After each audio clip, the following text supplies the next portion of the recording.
planned rally Saturday in the Grand Parade by the National Citizens Alliance was met by counter-protesters, members of a group calling itself Halifax Against Hate.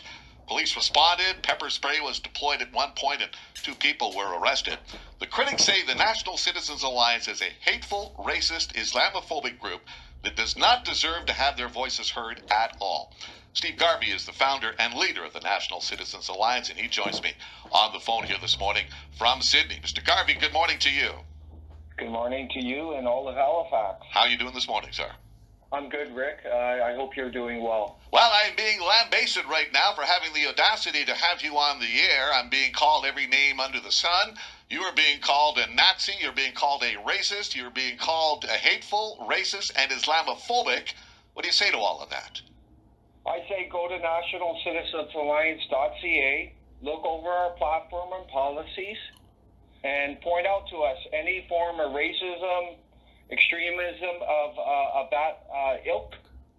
And I guarantee you, Rick, I guarantee all the listeners out there, there's not a single element of racism, white nationalism, or all that other nonsense. Do you believe in a whites-only Canada? No, we don't. Then why do we have this impression, why do many people, have this impression that you are indeed a white supremacist group? Who are these many people, Rick? Well, I can give you a list of people here that have been tweeting me all morning, suggesting that very thing. Yeah, well, those are the only people tweeting you. And we've experienced in the past where we've set up venues, and it's the same people tweeting and pressuring and trying to intimidate. And we have a lot of support throughout Nova Scotia, but I encourage people. And at that our planned event on Saturday, I looked at one of those so-called counter-protesters, Rick, and I said to the gentleman, what policies do you not like? Have you even looked at our policies, Rick? And he looked at me stone-faced. You are a So I encourage people to fact check. Do not listen to the rhetoric in the media or by certain groups. Go to the source, go to our policies, look through them. You are a group, though, that wants to limit immigration, and I guess my question is, what do you mean by limit immigration? Do you want to limit it by country, by race, by creed? When you talk about limiting immigration, what do you mean? First off, we're not a group. We're a registered federal party, Rick, and we were not protesting at that event. Okay? We were there to share an introductory message and listen to the people and answer questions. We were denied that right as a registered federal party. And I looked into this group. They wanted to shut us down and lead up to the federal election. This is wrong what they've done. But again, in terms of our immigration policy, again, I stress people to go to our website, nationalcitizensalliance.ca. We have a comprehensive immigration policy, but in short, Rick, we support responsible, balanced immigration. We think this sustained mass immigration since the 90s is harming our economy, environment, and society. We want to rein it back. And we just discovered recently, Rick, there's a myth in Canadian society that our population, natural population, is declining. And we just got data that the natural population is in fact increasing by 294. But when it comes to limiting, Steve, when it comes to limiting immigration, you're not talking about limiting it to whites only, are you? Oh, of course not. Of course not. We have I'll give you an example of NCA. A lot of people don't know this. Recently, we just had an asylum seeker from Saudi Arabia, a woman, join the party. And she donates to the party because we take a strong stance on radical extremism. And she lived it.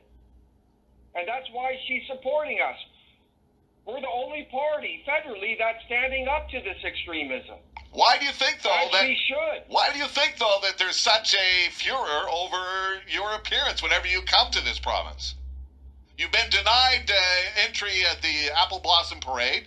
You've had rallies you planned here last year that were canceled at the last minute because of, again, public pressure. It seems no matter where you go here in Nova Scotia, Steve Garvey, you're met with opposition, you're met with a lot of criticism. Why do you think that is? But I have to balance what you're saying, Rick. There's a silent majority in Nova Scotia. These are common sense people, and they support us. They see what's going on. They see this tyranny of suppressing anyone who goes against the status quo. And they support us. But what's going on here is happening at the street level of Antifa. It's coming through the mainstream media, which is putting out a lot of false information. There's incitement to violence. We actually have members of the Nova Scotia legislature putting out false information about us, which is inciting violence. The one notable MLA is Lenore Zahn out of Truro.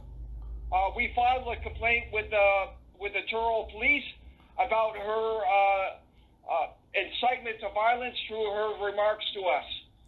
As far as we're concerned, they're liable, and this has to stop. It's also coming from the federal government, which is putting out negative, trying to divide people through their rhetoric. They're also funding groups like we saw yesterday, that so-called anti-hate network. And I call out to the listeners, who displayed the hate on Saturday? Who displayed the hate? The irony here is that these so-called counter-protesters are saying they're against hate. They were full of hate and rage. Remember that. It's all wrong. And what they were doing was trying to suppress political speech. And this is wrong. We're a registered federal party. We have not broken any laws. We condemn everything they're saying. We don't allow racists in our party. None of that. You are, though, a former member of a group that, again, was a group that opposed immigration, as a group No. I'm glad you brought that up, Rick. The Worldwide Coalition, the Worldwide Coalition Against Islam. No. Do your homework, Rick. That was actually just retracted by the CBC. We actually challenged them. It took us 7 times, and they retracted that statement that I was a member of WCAI. Go look it up. And that's an example of the false mainstream media putting out false information. I have a document I can send you from the CBC ombudsman who actually confirmed that. They actually removed that false statement. They also removed the false statement that we're an anti-immigration party. Now they call us a controversial party. These are facts. I don't believe that there's any denying that you are a controversial individual in a controversial party, but I do defend your right in this free and democratic country, Steve Garvey, to speak your mind, to speak your voice. And all right. but now I'm going to have to stop. I have to stop you here because I'm out of time. I have to hit a commercial break. But I appreciate you taking a few moments to state your case. Thank you very much. Have a great day, and thank you to Halifax for allowing us in the city and welcoming us. Thanks very much, Steve Garvey, the founder and leader of the National Citizens Alliance. Jessica, good morning. What are your thoughts on that? Hi, I am kind of just curious what Steve has to say about the members of his group who swarmed and pretty brutally attacked a member of Halifax Against Hate at that protest in Halifax on Saturday. But I'm also looking at the police account of things that seem to suggest it was the group Halifax Against Hatred that did the swarming. Jessica, what? It's interesting that you say that because there's actually multiple videos of the group that Stephen was with that proved that they were the instigators of the attack. Again, I can only read you what police are saying and appreciate the call. Thank you. We'll hear more, I'm sure, on Steve Garvey and what they stand for and whether or not you think he should have had his voice heard here this morning. Well, we open up the phone lines between 11 and 12. We've got an open hour where anything goes between 11 and 12 this morning, and I expect that we will hear from a number of you in regards to Steve Garvey.